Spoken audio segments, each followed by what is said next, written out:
Hi, I'm Cass, 23. And the moment my parents slid that stiff greeting card across the table, with a single folded $10 bill tucked inside, I knew I was done pretending. It was the same weekend they'd thrown a surprise bon voyage party for my cousin Drew, complete with tiki torches, a custom cake shaped like a Balinese temple, and tearful champagne toasts about how he needed this old journey. He got 2 months in Bali. I got gas money. Maybe. They called it. Just a little something. That's what my mom said, smiling way too wide as I opened the card. The front said, "You're going places." And I remember thinking, yeah? Back to my apartment to scream into a pillow. Inside was a $10 bill, creased, not even a fresh one. No note. No joke. Just cash like I was some kid at a family reunion who wandered too close to the grown-up table. Meanwhile, across the patio, Drew was fielding travel tips from my dad and showing off his itinerary on a laminated printout. Ubud, Seminyak, Nusa Penida. Fully paid for by my parents, including first-class flights and a private yoga retreat. For spiritual growth. The same parents who once told me I didn't need to study abroad because experiences are earned, not given. I didn't even get dinner. They had catered Balinese food for Drew's send-off. I was told to help clean up the paper lanterns. I don't know what snapped, but I remember walking to the bathroom, locking the door, and just standing there staring at my own reflection. I looked fine. Presentable. Polite. Just like I'd always been. The good kid. The helper. The afterthought. Then I looked down at that $10 in my hand, and it hit me. That wasn't a gift. That was a message. Be quiet. Be grateful. Stay small. So I did the opposite. I walked back out, grabbed my coat, and told them I had an early morning meeting, which was a lie. I went straight home, opened my laptop, and started planning my exit. Not a Bali trip. Something better. Something permanent. I didn't sleep that night. I made a cup of tea, left it untouched, and just sat in my apartment staring at my screen like it was a lifeboat, and I was mid-ocean. The weirdest part? I wasn't sad. I was pissed. Like, glowing with rage clarity. Because this wasn't new. That $10 bill was just the most recent version of a pattern so deep it might as well have been genetic. Drew was the golden boy, even though he was technically extended family. My mom's sister's kid, but you'd think he was the chosen one. His every whim became a family project. When he failed 2 semesters at art school, they called it burnout. When I got a B+ in organic chem, I clearly wasn't trying hard enough. When I was 16, I got a job bagging groceries. Drew crashed my bike into a lake and got a new one the next day. When I got into my dream college, they said, "Oh, sweetie, you know we just helped Drew with his tuition." I took out loans. He got handouts. I'd been telling myself for years that it didn't matter. That I wasn't entitled. That working hard built character. But that night, sitting in my 1-bedroom apartment with water-stained walls and a second-hand desk, I realized something big. Character doesn't pay the rent. So I wrote a list. Not a bucket list. A revenge list. But not like burning their house down or King Drew's car. No. My version of revenge would be quiet. Professional. Public. I was going to do something so bold, so completely unignorable, that my parents would have no choice but to reckon with what they missed. I pulled up an old idea I'd abandoned last year, an online platform that connected overlooked freelancers with underfunded startups. Kind of like if Upwork and a talent scout had a baby. I had the prototype half built, left to rot while I juggled 2 jobs. Not anymore. That night, I gave it a name, Undercurrent. Because that's what I was. The force underneath. The quiet one. About to flood the whole damn system. 3 weeks later, I launched the beta for Undercurrent. No investors. No press. Just me, my laptop, and a half-dead potted plant I named Vengeance. I posted it on a few forums, sent it to friends from my old gigs, and hoped for the best. I figured maybe 5 people would sign up. 10 if I bribed them with coffee. By the end of the first week, over 300 freelancers had created profiles. I stared at my analytics dashboard like it was lying to me. But it wasn't. People were joining. People who had stories like mine.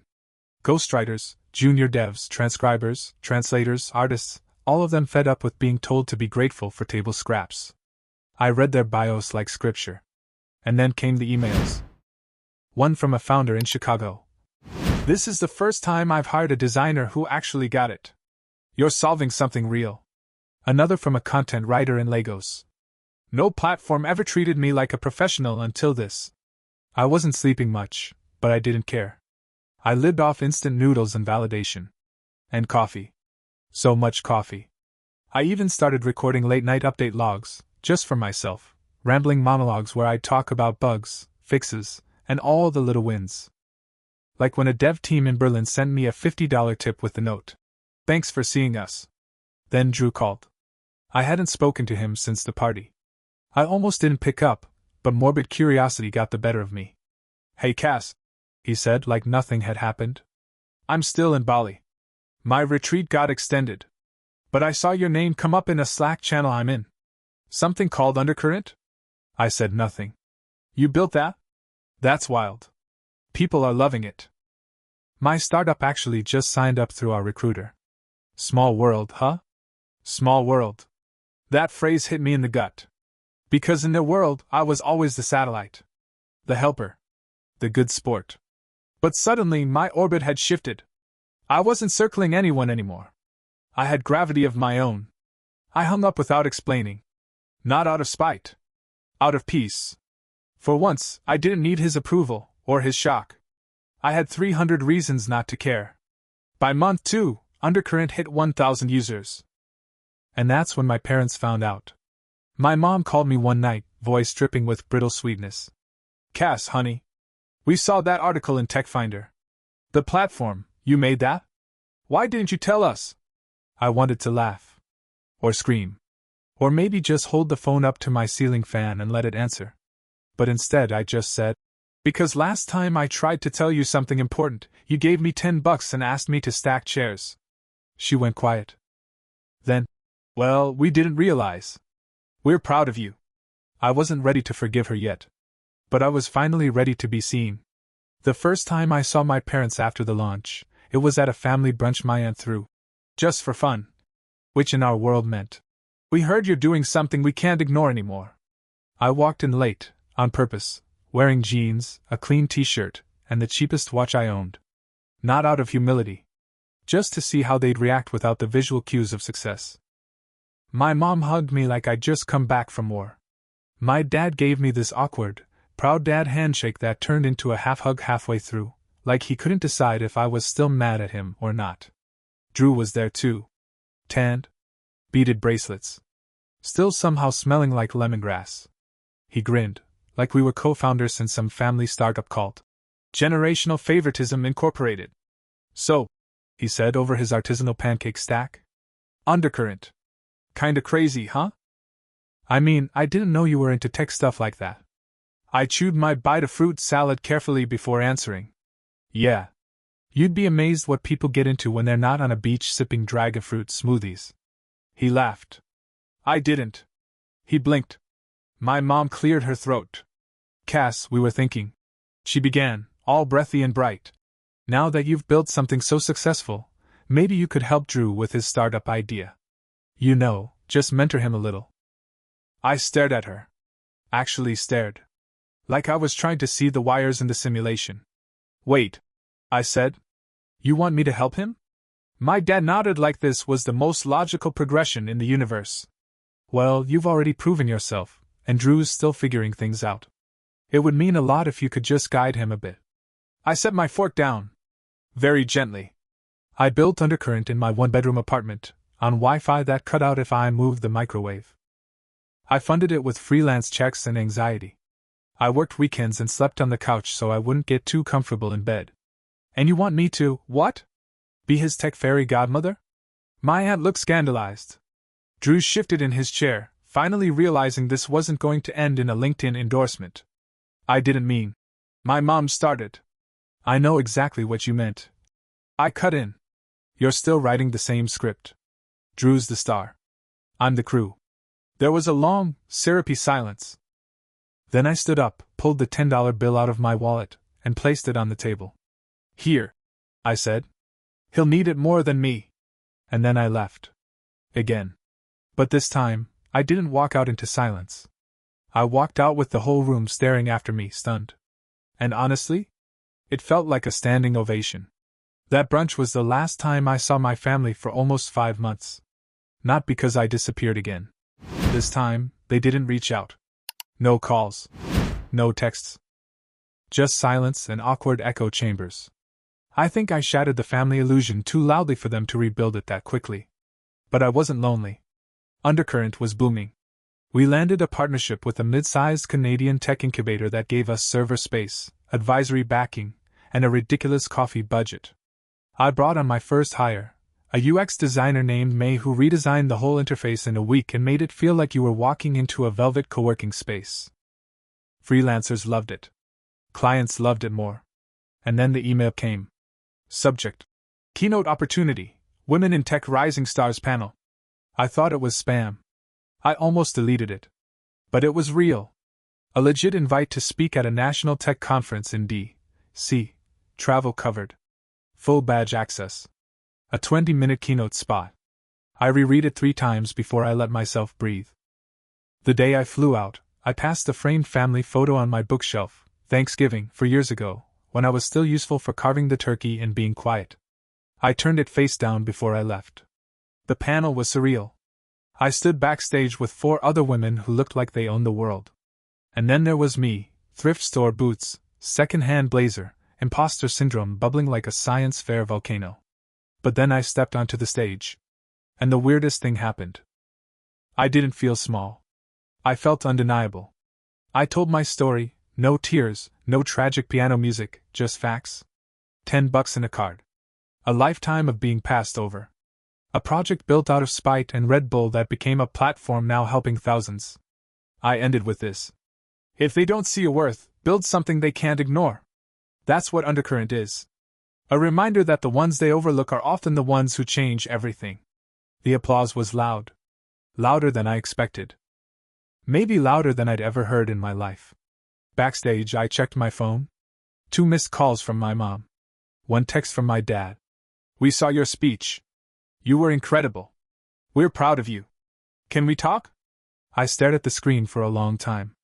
Because for once, their pride didn't feel like oxygen. It felt like confirmation. But I wasn't ready to talk. Not yet. I had a flight home, a team waiting, and 3 investor meetings on my calendar.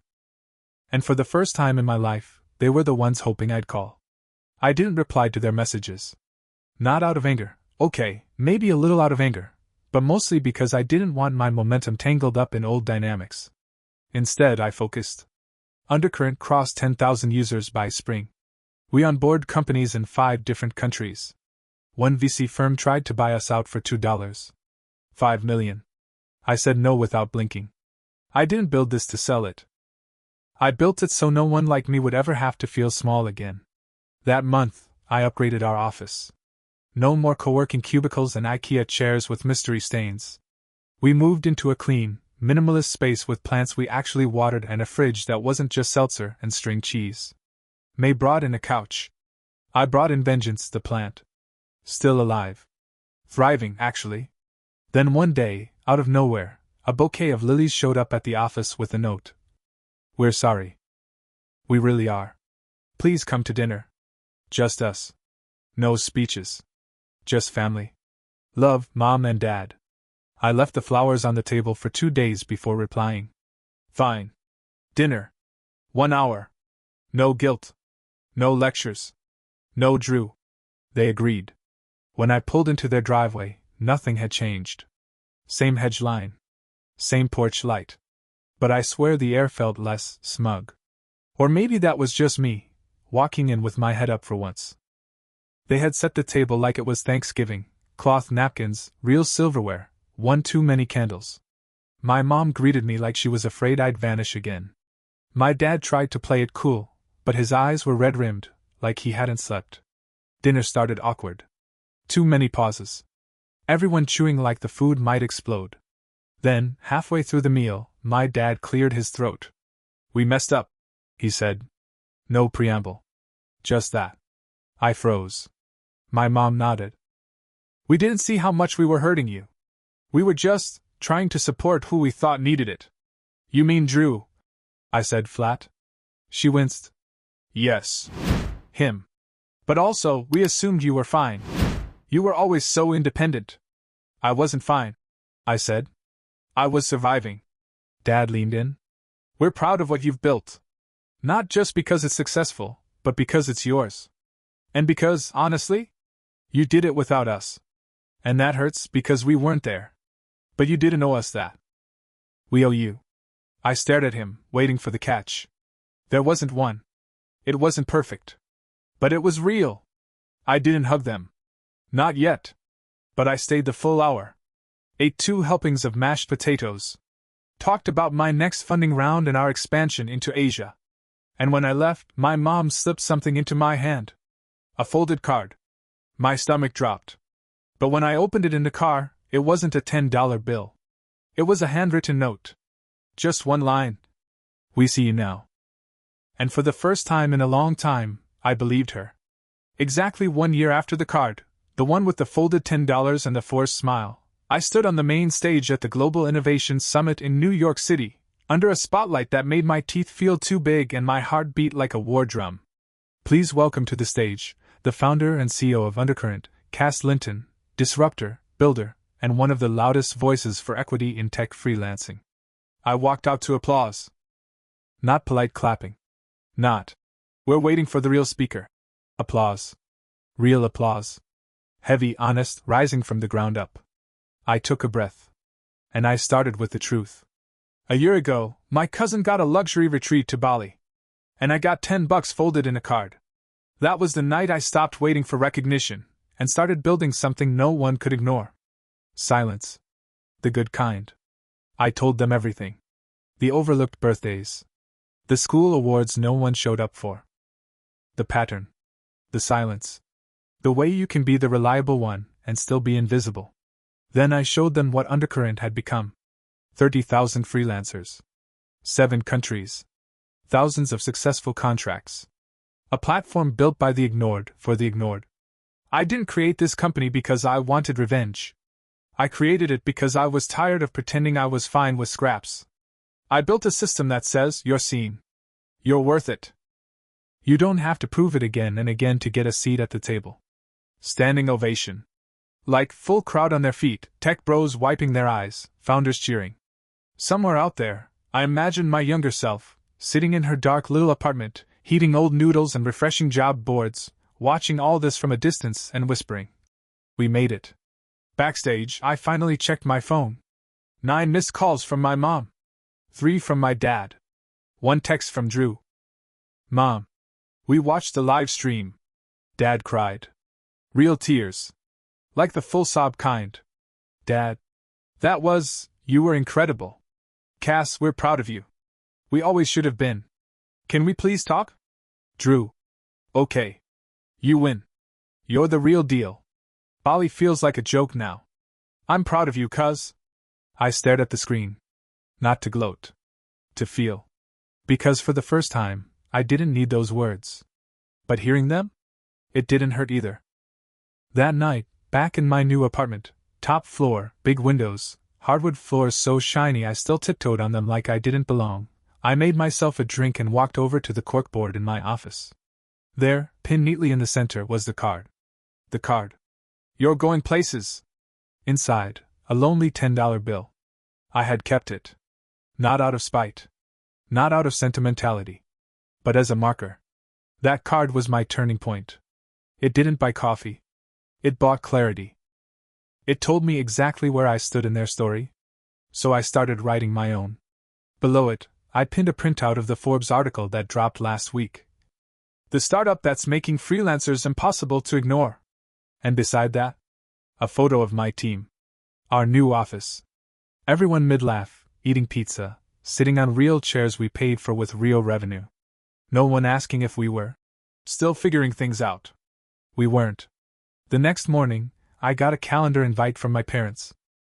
Event, family dinner. Location, their house. Note. No Drew. No expectations. Just us. If you're willing. I stared at it for a long time. Then I clicked accept.